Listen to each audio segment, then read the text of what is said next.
Saludos, agentes. Pese a sus muchos errores, incluso la Fundación SCP suele tomar buenas decisiones cuando se enfrenta a anomalías capaces de amenazar la vida en el planeta de forma súbita. Este es el caso de los archivos que veremos a continuación, en los que de no ser por la pronta intervención para la erradicación de la amenaza, una catástrofe pudo ser desatada en cuestión de días. Ítem número SCP-1262. Clasificación del objeto. KED. Procedimientos especiales de contención.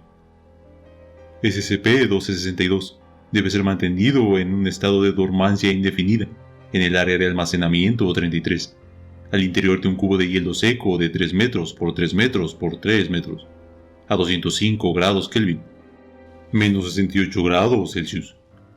El cubo permanecerá suspendido dentro del silo 4. 2 deshumidificadores industriales funcionarán continuamente para mantener un ambiente seco en el silo 4. Emisiones de neutrones bombardearán el interior con radiación en todo momento, para impedir la presencia de sustancias orgánicas no deseadas. El silo 4 también estará lleno de gas argón a presión atmosférica estándar. En caso de un fallo catastrófico del sistema de contención primario o una ruptura en el propio cubo de hielo, 6 perforadoras neumáticas se desplegarán desde las paredes y penetrarán en cada cara del cubo para suministrar una auxina sintética de alta potencia, directamente en SCP-1262. Si este sistema secundario falla, el 50% del silo 4 será llenado con paraquat en ebullición y se liberará a SCP-1262 en el líquido.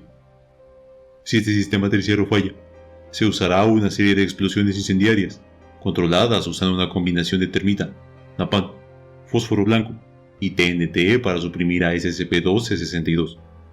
En cualquier caso, el destacamento móvil Delta 4, Jardineros, responderá y permanecerá en el lugar para proporcionar seguridad adicional durante el restablecimiento o reconstrucción del sistema o sistemas de contención.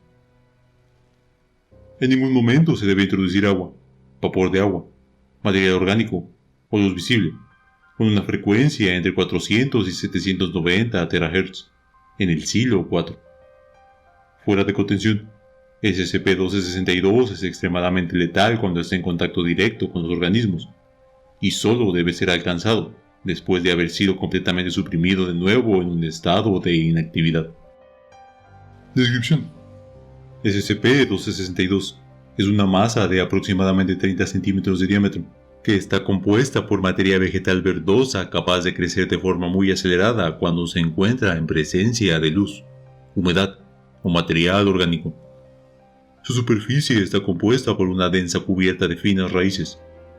Estas raíces pueden extenderse hacia afuera a través de su crecimiento y movimiento a una velocidad de 0.22 metros por segundo. Las raíces de SCP-1262 pueden alcanzar hasta 1 kilómetro de longitud para buscar agua y nutrientes minerales en el entorno o de otros organismos vivos. SCP-1262 posee una rápida capacidad de regeneración, lo que dificulta su erradicación. SCP-1262 también posee resistencia innata a la mayoría de los tipos de radiación, a las temperaturas extremas y a las presiones extremas. Sin embargo, temperaturas extremas mayores a 1470 grados Kelvin o menores a 213 Kelvin, o grandes cantidades de herbicidas agresivos parecen ser los métodos de supresión más eficaces. Actualmente, no se conoce ningún método para exterminar completamente a SCP-1262. Si se deja sin control, SCP-1262 crecerá hasta formar estructuras complejas. Estas estructuras están soportadas por fibra de celulosa endurecida y recubrimiento de lignina cerosa, formando patrones hexagonales. Estas estructuras también incluyen mecanismos biológicos defensivos y ofensivos, que van desde flechillas de carbonato de calcio descargadas neumáticamente, hasta vainas que liberan gases alucinógenos. Al interior de estas estructuras, SCP-1262 es capaz de producir muchos sistemas orgánicos que funcionan de manera independiente, para capturar y convertir el medio ambiente a gran escala. Por favor, revisar el resumen del incidente 1262-2010-4.2 para obtener más información sobre la actividad de SCP-1262 y el nivel de amenaza.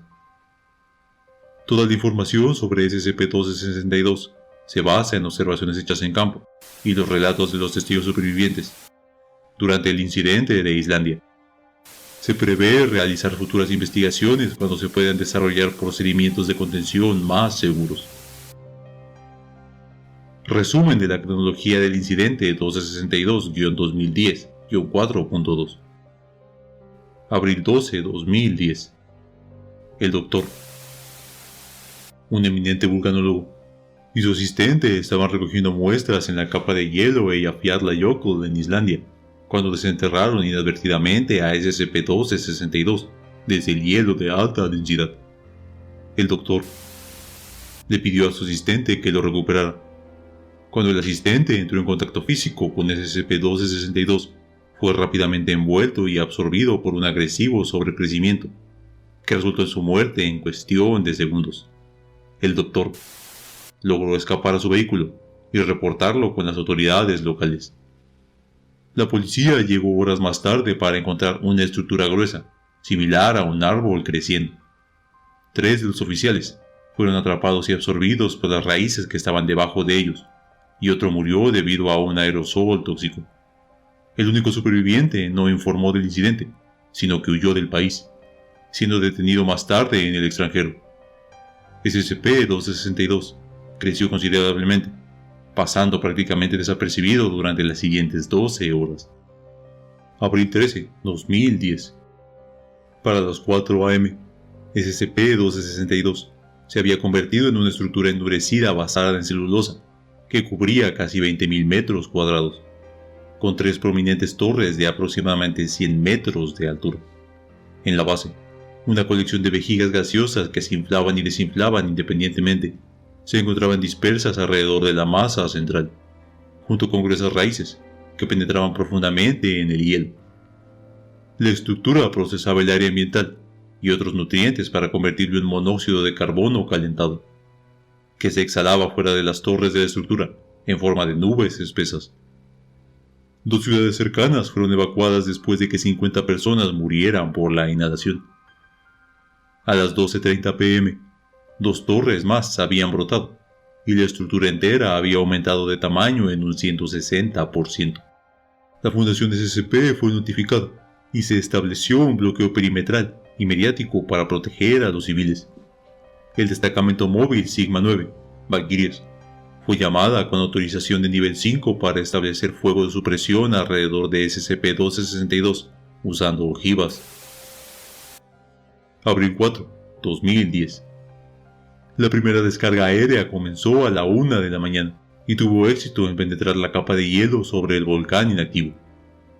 SCP-1262 quedó atrapado en la caldera en colapso por un corto tiempo.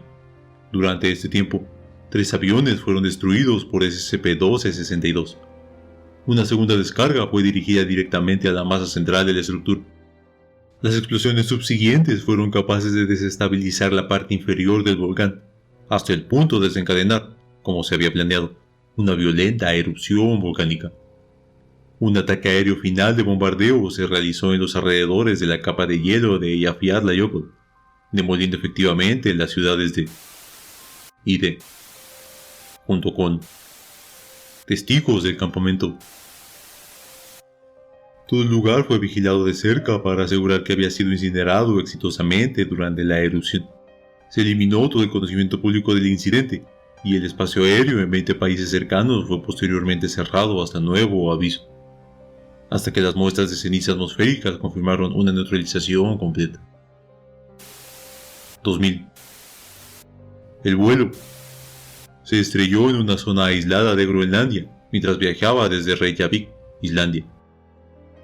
Las transmisiones interceptadas antes del accidente indican que SCP-1262 había estado involucrado.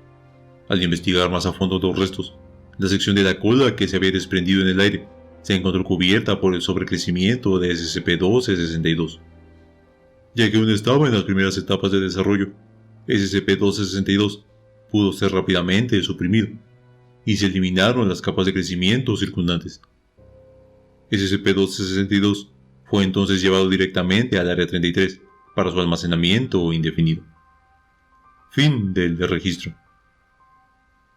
El origen de SCP-1262 no está del todo claro, pero el archivo de eventos deja entrever que su principal función es la de alterar el entorno a su alrededor. De no haberse frenado, la anomalía pudo ser capaz de alterar el mundo entero a su conveniencia. Se suele decir que nuestros métodos en la GOC para lidiar con amenazas son excesivos, pero como podemos apreciar, incluso la Fundación reconoce que son necesarios. Lamentablemente, decidieron almacenar una muestra de la anomalía. Ante el riesgo de la extinción, ni todas las prisiones, ni todos los métodos de contención son suficientes para garantizar nuestra seguridad. No duden en actuar, agentes. La normalidad debe ser preservada. Las amenazas a la supervivencia, erradicadas. Yo soy Virostris Anónimo. Nosotros somos la GOC, y ustedes han sido informados.